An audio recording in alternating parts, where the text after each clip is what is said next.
The underestimated vessel. The Galactic Council had always considered Earth to be little more than a curious footnote in the vast ledger of cosmic civilizations.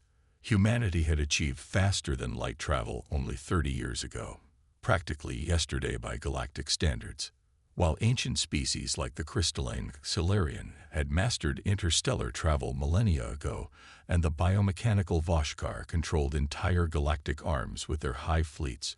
Humans were still fumbling with their first colonial outposts barely 10 light-years from their homeworld.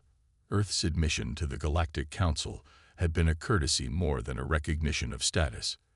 The powerful civilizations saw humans as primitive curiosities, allowed to attend meetings but rarely taken seriously. In the grand halls of the Galactic Nexus, Earth's ambassador was seated in the far corner, sometimes forgotten entirely during crucial votes. When news spread that humanity had poured its collective resources into building a single advanced starship rather than a proper fleet, the mockery was immediate and merciless. A single ship? Do they intend to fight pirates or take holiday photographs? Chortled Ambassador Krulfax of the Zerillian Empire, his gelatinous form quivering with amusement during a council reception. Perhaps they misunderstood the concept of quality over quantity, added Diplomat Shenza of the orbital hegemony, her crystalline appendages clinking together in what passed for laughter among her kind. Even the usually diplomatic Tersay representative couldn't resist. The humans call their vessel the Phoenix. Appropriate, as they will need to rise from their own ashes after any actual conflict. Earth's ambassador, Julian Reeves, endured these barbs with practiced dignity. He knew what the others didn't, what even most of humanity didn't know. The Phoenix wasn't just a ship. It was humanity's gamble for survival in a universe that had written them off before they begun. Captain Elena Morgan stood on the observation deck of the orbital station Terra 1, watching through the massive viewport as the final components of the Phoenix were maneuvered into place. After 5 years of construction, the ship was nearly complete. "Beautiful, isn't she?" said a voice behind her. Morgan turned to see Admiral Hiroshi Tanaka, the project's military overseer, stepping onto the deck. She straightened and offered a crisp salute. "At ease, Captain," Tanaka said with a slight smile. "This is your moment. You should enjoy it." Morgan relaxed and turned back to the viewport. "She's more than beautiful, sir. She's our future." The Phoenix didn't look impressive by galactic standards. At just over 1 kilometer in length, it was smaller than even the mid-sized cruisers of most major powers. Its hull was a deep slate gray, with lines of blue energy pulsing along recessed channels. Unlike the ornate designs of the Solarian or the organic-looking ships of the Voshkar, the Phoenix was sleek and understated, with a predatory profile that reminded Morgan of the ancient ocean creatures that once hunted Earth's seas. "The crew is assembled and ready," Morgan said. 200 of Earth's finest." Tanaka nodded. "And they've all completed the neural integration training." "Yes, sir. The interface takes some getting used to, but they've adapted well. The synergy ratings are exceeding our projections." "Good, because we may need that edge sooner than expected." Tanaka's expression darkened. "The Voshkar have been probing our colony on Proxima. Nothing overtly hostile yet, but their scout ships have been mapping our defenses." Morgan felt a chill. The Voshkar weren't known for peaceful exploration. If they were interested in Earth's nearest colony, it wasn't for cultural exchange. "When do we launch?" she asked. 3 days, Tanaka replied. "The final quantum core calibrations will be complete by then." Morgan nodded, studying the ship that would soon be her command. The Phoenix represented everything humanity had learned about advanced technology in 3 decades of frantic catch-up with the galactic community. While other species had evolved their technology over thousands of years, humanity had been forced to leap forward in a single bound. The result wasn't a conventional fleet, but something entirely different, something unproven, something that might just change everything. The Phoenix's maiden voyage was a subdued affair by design. There was no grand ceremony, no fleet of dignitaries. The ship simply detached from its construction cradle and glided away from Earth with barely a ripple in the local spacetime. On the bridge, Captain Morgan sat in the command chair, connected to the ship through the neural interface embedded at the base of her skull. Around her, the bridge crew worked at their stations, similarly linked. "All systems nominal, Captain," reported Commander Ash, her executive officer. The tall, dark-skinned man was a veteran of Earth's modest space force, with more combat experience than anyone else on the crew. "Take us to light speed, Helm," Morgan ordered. "Set course for Proxima." "Aye, Captain," responded Lieutenant Rivera at the helm. Course laid in. Morgan felt the ship's systems through her neural link. Not just data on screens, but an extension of her own senses. The Phoenix's quantum drive hummed to life, not with the rough vibration of conventional engines, but with a subtle harmonic that seemed to resonate with something deep in human DNA. The stars outside stretched and blurred as the Phoenix accelerated to light speed and beyond, slipping into the quantum slipstream that made faster-than-light travel possible. Transit time to Proxima. 6 hours, Rivera announced. Morgan nodded. 6 hours to cover 4.2 light-years. Not record-breaking by galactic standards, but respectable. The Phoenix wasn't built for raw speed. It had other priorities. "Captain," said Lieutenant Commander Nakamura from the sensor station, "we're being tracked by a Xyrillian monitoring post in the Kuiper Belt." Morgan smiled slightly. "Let them watch. It's time the galaxy started paying attention." The journey to Proxima was uneventful, but it gave the crew time to acclimate to the ship's unique systems.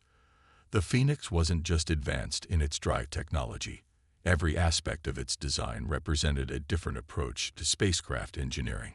While most galactic powers built specialized ships, battleships for combat, carriers for fighter deployment, support vessels for logistics, the Phoenix was adaptable in ways no other ship could match.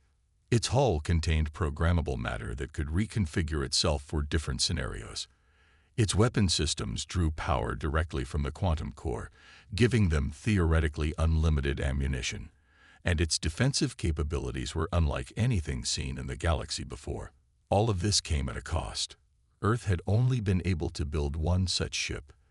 Every rare element, every breakthrough technology, every brilliant scientist had been devoted to the Phoenix project. If it failed, humanity would have no backup plan. As they approached Proxima, Commander Ash joined Morgan at the forward viewport. "The colony reports increased Voshkar activity," he said quietly. 3 of their scout ships have been making passes through the system." Morgan nodded. "They're testing our response capabilities, which until now have been minimal," Ash noted. "The colony has a few defensive platforms and a handful of short-range fighters, nothing that would concern the Voshkar." "Then they're about to get a surprise," Morgan said, her eyes fixed on the approaching star. The Phoenix dropped out of FTL on the outer edge of the Proxima Centauri system. Almost immediately, the sensor console lit up. "Captain, we have multiple contacts," Nakamura reported, his voice tense. "Voshkar signatures, 7 vessels, including a hive cruiser." Morgan felt her blood run cold. A hive cruiser was the Voshkar equivalent of a dreadnought, a massive vessel that served as a mobile base for smaller craft and ground troops. Its presence here wasn't a scouting mission. It was the prelude to an invasion. "Battle stations," she ordered. "Full defensive posture. Lieutenant Rivera, bring us in toward the colony at 1/4 sublight. Lieutenant Kim, open a channel to the Proxima colony." The crew moved with practiced efficiency, stations lighting up as the Phoenix prepared for its first true test. On the main view screen, the governor of the Proxima colony appeared, her face lined with worry. "Phoenix, thank God you're here," she said without preamble. "The Voshkar ships entered orbit an hour ago. They've made no communication attempts, but they've deployed scanning beams over our main settlement." "Understood, Governor," Morgan replied. "We'll handle this. Prepare your emergency shelters just in case." As the Phoenix approached the inner system, the Voshkar ships detected its presence. Two scout vessels broke from their orbit around Proxima and moved to intercept. "They're scanning us," Captain Nakamura reported. "Their weapons systems are powering up." Morgan straightened in her chair. "This is it, people. Remember your training. Engineer Chen, activate Aegis system." "Aegis active," Captain Chen responded from engineering. Through her neural link, Morgan felt the ship's programmable hull shifting, nanomaterials rearranging themselves into optimal defensive configurations. The Phoenix's outer layer now consisted of overlapping energy dispersal fields designed to absorb and redirect weapon impacts. "The Voshkar scouts are hailing us," Communications Officer Park announced. "On screen," Morgan ordered. The view screen shifted to show a Voshkar commander, a chitinous being with multiple compound eyes and mandibles that clicked rapidly as it spoke through a translation device. "Human vessel, you are intruding in Voshkar claimed territory. The world you call Proxima has resources vital to the collective. Withdraw immediately or be destroyed." Morgan's expression remained neutral. "This is Captain Elena Morgan of the Earth vessel Phoenix. Proxima is a recognized human colony under Galactic Council registry. Your presence here is the intrusion, Commander." The Voshkar's mandibles clicked furiously. "The Council's recognition means nothing to the collective. You have one planetary rotation to evacuate your colony before we begin resource extraction. Any resistance will be met with absolute force." The transmission cut off abruptly. "Charming fellow," Ash commented dryly. Morgan's mind was racing. The Voshkar clearly didn't expect serious resistance. They knew Earth had no significant fleet, and they assumed the Phoenix was just an escort vessel sent to evacuate the colonists. That misconception was humanity's only advantage. "Lieutenant Rivera, bring us to a position between the Hive cruiser and the planet," Morgan ordered. "Weapons Officer Garcia, prepare Sunspear system but hold fire unless I give the command." The Phoenix accelerated smoothly, its advanced drives propelling it past the scout ships toward the heart of the Voshkar formation. Through the viewport, Morgan could now see the Hive cruiser, a massive irregular structure that resembled a cluster of hexagonal cells fused together, surrounded by smaller escort vessels. "The scouts are pursuing," Nakamura reported. "The cruiser is launching fighter craft." Morgan nodded. "Let them come. Engineer Chen, prepare for Phantom Protocol on my mark." As the Phoenix approached the Hive cruiser, the Voshkar vessels opened fire. Streams of plasma energy shot toward the human ship, bright against the darkness of space. "Impact in 3, 2, 1. Ash counted down. The plasma bolt struck the Phoenix's Aegis field.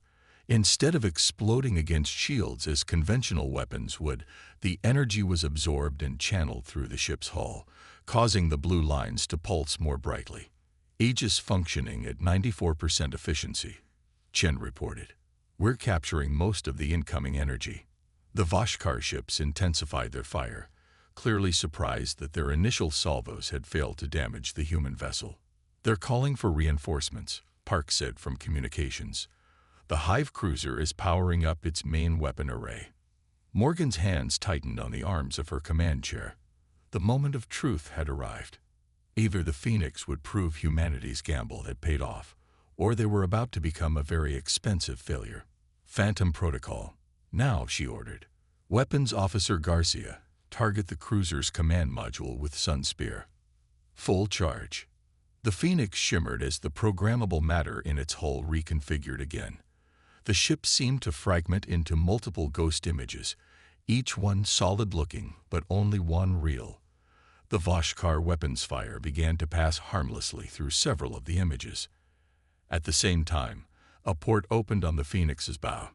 Energy harvested from the Voshkar's own weapons fire was channeled into a focused beam of blinding white light that lanced out toward the Hive cruiser. The Sunspear struck the cruiser's command module with surgical precision. There was no explosion, no dramatic destruction. Just a moment where the targeted section seemed to fold in on itself before disappearing entirely, leaving a perfect spherical void in the cruiser's structure. Silence fell on the Phoenix's bridge as the crew stared at the view screen in shock. The Sun Spear had performed beyond even their simulations. "Target neutralized," Garcia reported, her voice hushed. "The command module is gone, completely removed from our space-time."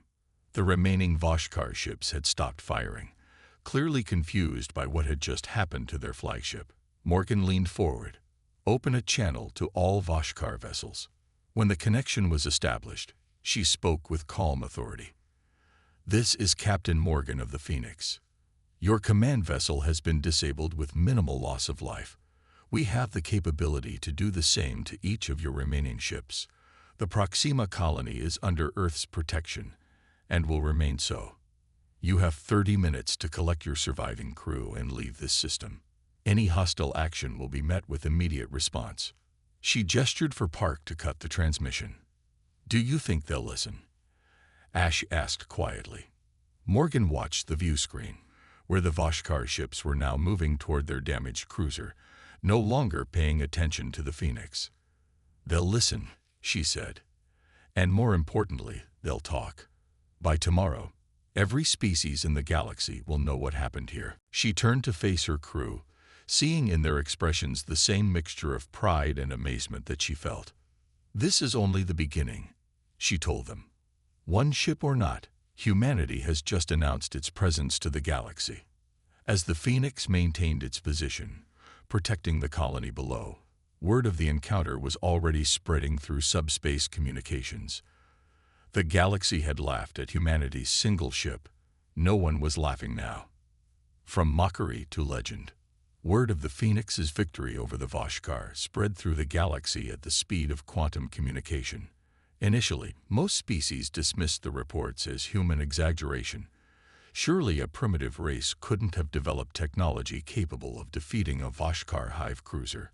But when the surviving Voshkar ships limped back to their territory with footage of the encounter, the galactic community was forced to take notice. In the Grand Chamber of the Galactic Council, Ambassador Julian Reeves found himself the center of attention for the first time. Species that had previously ignored Earth's representative now approached him with questions, concerns, and thinly veiled diplomatic overtures. "The Zerillian Empire extends its congratulations on your unexpected success," Ambassador Krulfax said, his gelatinous form shifting nervously. "Perhaps we could arrange a cultural exchange between our fleets." Reeves smiled politely. "That's very kind, Ambassador. I'll certainly relay your interest to Earth Command." As Reeves navigated the sudden political interest, Captain Morgan and the Phoenix were already facing a new challenge. 3 days after the Proxima encounter, an emergency transmission reached them from Epsilon Eridani, where Earth had established a research outpost. "The outpost is under attack," Admiral Tanaka informed Morgan via secure quantum link. "A Xilarian battle group, 3 warships and support vessels. They're claiming the outpost violates their territorial claims." Morgan frowned. The Xilarian were a different threat entirely from the Voshkar. Where the Voshkar relied on overwhelming numbers and biological technology, the Xilarian were masters of crystalline-based weapons that could shatter conventional hulls like glass. "The Phoenix is the only ship that can reach them in time," Tanaka continued. "But Captain, the Xilarian will have heard about Proxima. They won't underestimate you like the Voshkar did." "Understood, Admiral," Morgan replied. "We're already plotting a course." After the transmission ended, Commander Ash approached her on the bridge. "Epsilon Eridani is nearly 11 light-years from our position," he noted. "Even at maximum quantum slip, we'll need at least a day to reach them. Then we'll have to hope the outpost can hold out," Morgan said grimly. "Lieutenant Rivera, set course for Epsilon Eridani, maximum velocity." As the Phoenix entered quantum slip, Morgan called her senior officers for a strategy meeting in the ship's tactical center. The room's holographic projector displayed everything they knew about Xilarian technology and battle tactics. "The Xilarian favor precision over power," explained Tactical Officer Garcia. "Their Crystal Lance technology can cut through conventional shields and hull materials by vibrating at the exact resonant frequency needed to shatter molecular bonds. Will our Aegis system hold against that? Morgan asked. Engineer Chen looked troubled. Not indefinitely. The programmable matter can adapt its resonant frequency to resist the crystal lances, but the Xelarian are adept at adjusting their weapons. It becomes a race, our adaptation versus their calibration. Then we need to end the fight quickly, Morgan concluded. What about the Sun Spear? Effective, but the Xelarian ships are designed with distributed command systems, Garcia replied. Taking out a single section won't disable them like it did the Voshkar cruiser. Morgan studied the holographic display, considering their options. We need something they won't expect. Commander Chen, what's the status of the Mobius protocol? The engineer blinked in surprise. It's operational, but we've only tested it in simulations. The energy requirements are enormous, and the temporal stabilizers are still experimental. If there was ever a time to test it, this is it, Morgan said. Prepare the system for deployment when we reach Epsilon Eridani. The journey gave them time to prepare, but also to worry. The research outpost at Epsilon Eridani housed over 300 scientists and support staff. Unlike the military-civilian colony at Proximab, the outpost had minimal defenses. It relied entirely on diplomatic recognition for protection. Dropping out of quantum slip in 3, 2, 1, Rivera announced as they approached their destination. The Phoenix emerged into normal space at the edge of the Epsilon Eridani system. Immediately, the sensor console lit up with activity. Multiple contacts, Captain Nakamura reported. 3 Xelarian battlecruisers in orbit around the research outpost. The outpost's shield is active but degrading rapidly. I'm also detecting a lot of debris. They've already destroyed the outpost's satellite network. Open a channel to the Xelarian vessels, Morgan ordered. After a moment, Park shook his head. They're ignoring our hails, Captain. Then we'll have to get their attention. Helm, bring us in at combat velocity. Tactical, prepare a warning shot. Sun Spear at minimum power, target the space between their ships. The Phoenix accelerated toward the inner system, its quantum drive pushing it to speeds that made the stars blur outside the viewports. As they approached the planet where the research outpost was located, the 3 Xelarian ships came into visual range. Unlike the organic appearance of Voshkar vessels, Xelarian ships were works of geometric art, massive crystalline structures that caught and reflected the light of Epsilon Eridani's sun in dazzling patterns. They were beautiful and deadly, their faceted surfaces concealing weapons that could slice through conventional spacecraft like paper. We're within weapons range, Captain, Garcia reported. Fire warning shot, Morgan commanded. The Sun Spear activated, drawing power from the quantum core. A beam of concentrated energy lanced out, threading the needle between 2 of the Xelarian ships before dissipating harmlessly in space. The effect was immediate. All 3 Xelarian vessels broke off their attack on the outpost and turned to face the Phoenix. Now we have their attention, Ashi observed. Incoming transmission, Park announced.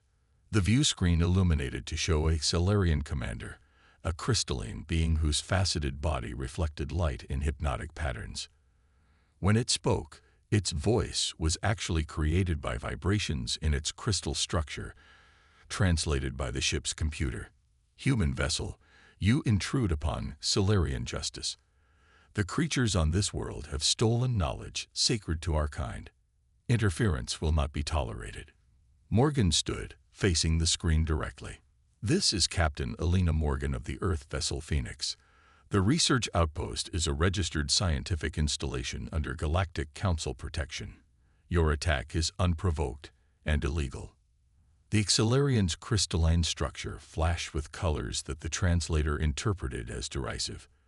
The Council's rules are convenient formalities, not binding laws. We have detected quantum experimentation at this outpost that violates our ancestral knowledge rights. The penalty is destruction. I offer an alternative, Morgan said, her voice level. "Withdraw your forces. If you have legitimate grievances, present them to the Council for arbitration. We will ensure the research outpost cooperates with any investigation." The colors flashing through the Accelarian commander pulsed with what seemed to be anger. "Your single ship does not dictate terms to the Accelarian collective. We are aware of your victory over the primitive Voshkar, but you face a superior force now. You have one final opportunity to retreat before we demonstrate the difference." The transmission cut off abruptly. "They're moving to attack formation," Nakamura warned. Energy buildup detected in their crystal lance arrays. Morgan returned to her command chair. "All hands, battle stations. Deploy Aegis at full spectrum. Commander Chen, stand by with Phantom Protocol." The Phoenix's hull shimmered as the programmable matter reconfigured itself, preparing for combat. Through her neural link, Morgan could feel the ship's systems adjusting, the quantum core pulsing with energy as it fed power to the defensive systems. The Accelarian ships fired simultaneously, 3 beams of coherent energy that pulsed with shifting frequencies, designed to cut through any shield or material they encountered. The crystal lances struck the Phoenix's Aegis field, which flared with blinding intensity. Morgan felt the impact through her neural link. Not as pain, but as pressure, a sense of strain as the ship's systems worked to absorb and redirect the energy. Unlike the Voshkar plasma weapons, which could be fully absorbed, the crystal lances were partially penetrating the Aegis. "Aegis at 73% and dropping," Chen reported, his voice tense. "The frequency modulation is faster than we anticipated. We can't adapt quickly enough." "Engage Phantom Protocol," Morgan ordered. "Evasive pattern delta." The Phoenix shimmered, splitting into multiple ghost images that scattered in different directions. The Accelarian weapons fire followed the real ship, but the rapidly shifting positions made it difficult for them to maintain a lock. "Return fire," Morgan commanded. "Sunspear, target their weapon emplacements." The Phoenix fired back, the Sunspear lancing out to strike one of the Accelarian ships. The beam hit its target, carving a perfectly cylindrical hole through one of the crystalline protrusions that housed the enemy's weapons. The damaged section shattered, fragments skinning away in the vacuum. "Direct hit on the lead vessel," Garcia reported. "1 crystal lance disabled." But the Accelarian adapted quickly. Their ship shifted formation, overlapping their defensive fields to create a unified barrier. Their remaining weapons adjusted, firing in patterns designed to catch the Phoenix regardless of its evasive maneuvers. Another barrage hit the Phoenix, this time penetrating the Aegis field more effectively. The ship shuddered, and warning lights flashed across several consoles. "Hull breach in Section 7, Chen reported. "Containment fields active. Aegis down to 42%. Morgan gripped the arms of her command chair. The Phoenix was taking damage faster than expected. The Accelarian were indeed a more formidable opponent than the Voshkar, more disciplined, more adaptive, more experienced in combat against technologically advanced foes. "Status of the Mobius Protocol?" she asked Chen. "Charged and ready, Captain," he replied. "But I must emphasize that this is untested technology. The consequences are better than the alternative," Morgan finished for him. "Lieutenant Rivera, bring us into optimal position, equidistant from all 3 Accelarian vessels." As Rivera maneuvered the ship, Ashe moved closer to Morgan. "Captain, the Mobius Protocol was designed as a last resort," he said quietly. "Are you certain this situation qualifies?" Morgan watched the view screen, where the Accelarian ships were regrouping for another attack. Beyond them, the research outpost's shields were failing, atmospheric breaches already visible on the facility's outer structures. 300 civilians are about to die if we don't end this now," she said. "That makes it our last resort. Engineer Chen, initialize Mobius Protocol on my mark." The Phoenix moved into position, taking more hits as it did so. The Aegis field flickered, sections of it failing entirely as the Accelarian weapons found the right frequencies to penetrate it. "In position, Captain," Rivera announced. "Mobius Protocol now," Morgan ordered. Chen activated the system. Deep in the Phoenix's quantum core, experimental technology engaged. Technology that Earth scientists had developed by observing the quantum slip drive's effect on local spacetime. For a moment, nothing seemed to happen. Then, space itself appeared to fold around the Phoenix. The fabric of reality twisted, creating what looked like a Klein bottle in four-dimensional space, a topological impossibility made real through quantum manipulation. The effect expanded outward in a perfect sphere. When it reached the Xelarian ships, they froze in place, caught in a bubble of warped spacetime, where cause and effect, past and future, became temporarily confused. On the Phoenix's bridge, the crew watched in awe as the Xelarian vessels seemed to blur, each ship appearing to exist in multiple states simultaneously, firing weapons, maneuvering, communicating, retreating, all overlapping in a quantum superposition. Mobius field stable, Chen reported, his voice filled with disbelief that the theoretical had become real. Temporal displacement holding at 15 seconds. What are we seeing? Ashe asked, staring at the view screen. Every possible action the Xelarian ships might take in the next 15 seconds, all occurring simultaneously, Morgan explained. Their decision trees have been expanded into real spacetime. They're experiencing their own futures, Park asked. And pasts, Chen added. The field creates a localized temporal loop. From their perspective, they're living through multiple timelines at once, unable to determine which is real. After 15 seconds that seemed to stretch into eternity, the Mobius field collapsed. The Xelarian ships returned to normal space. But they were different. Their crystalline structures had dulled, energy patterns fluctuating erratically. The Xelarian are hailing us, Park announced, sounding surprised. On screen, Morgan ordered. The view screen showed the same Xelarian commander, but its crystalline form was now pulsing with subdued colors. When it spoke, the translator conveyed a tone of something close to awe. What have you done to us? The commander asked. We showed you possibilities, Morgan replied simply. Every potential outcome of this battle, simultaneously. Did you see any where you emerged victorious? The Xelarian's colors shifted slowly. We saw too much. Timelines where we destroyed you and the outpost, yes. But we also saw the consequences, the galactic response, the isolation, the eventual fall of our collective. And timelines where we retreated, where negotiation led to shared knowledge that benefited both our species. Morgan leaned forward. Then you understand why this conflict is unnecessary. The research at the outpost isn't a theft of your knowledge. It's parallel development. Humans discovered quantum principles independently, just as your ancestors did millennia ago. The Xelarian commander's crystalline structure vibrated in what the translator interpreted as contemplation.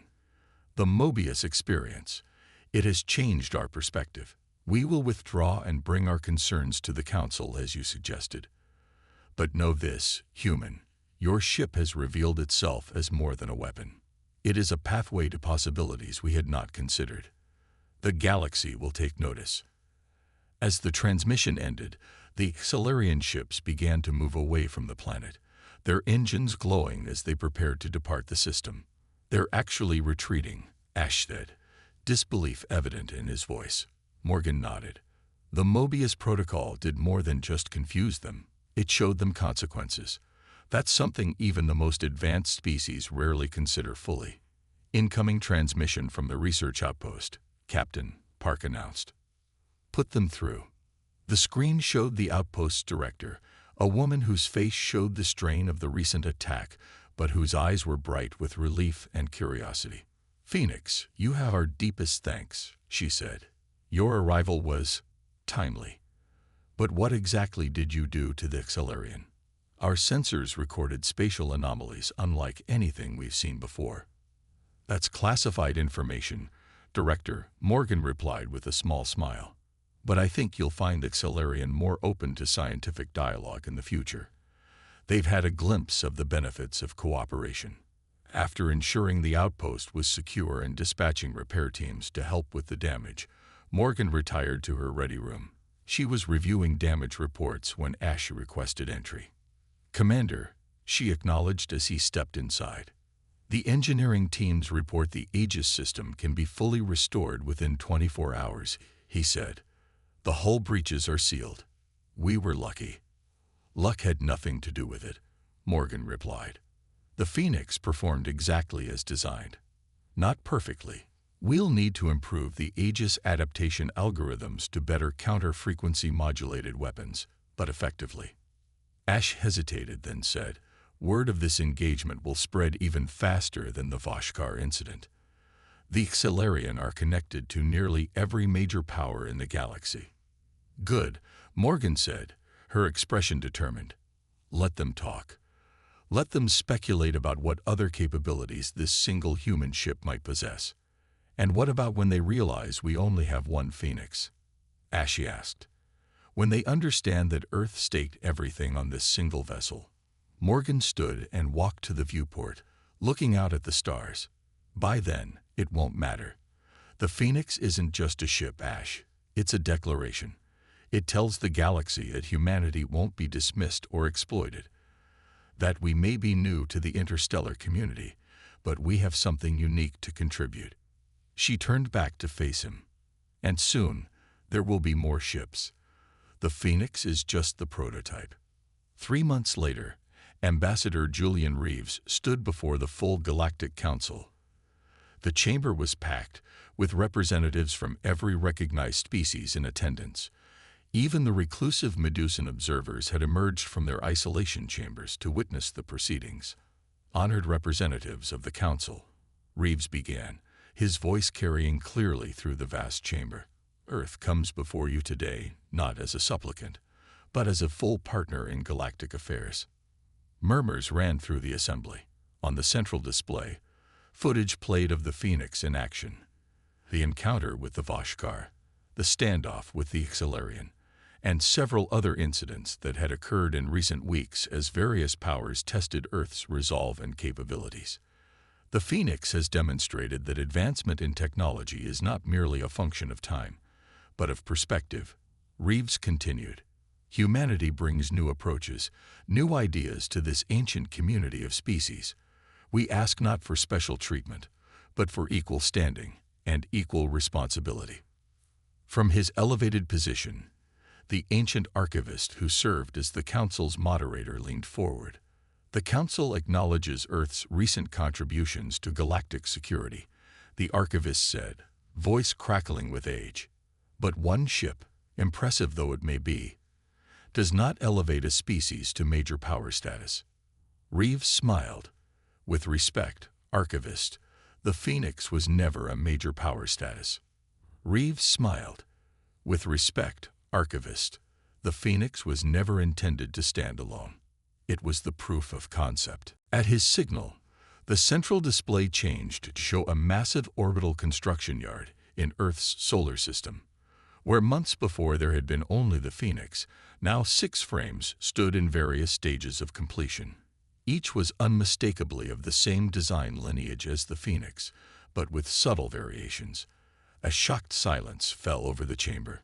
The Artemis, the Athena, the Apollo, the Hermes, the Hephaestus, and the Ares. Reeves identified them one by one.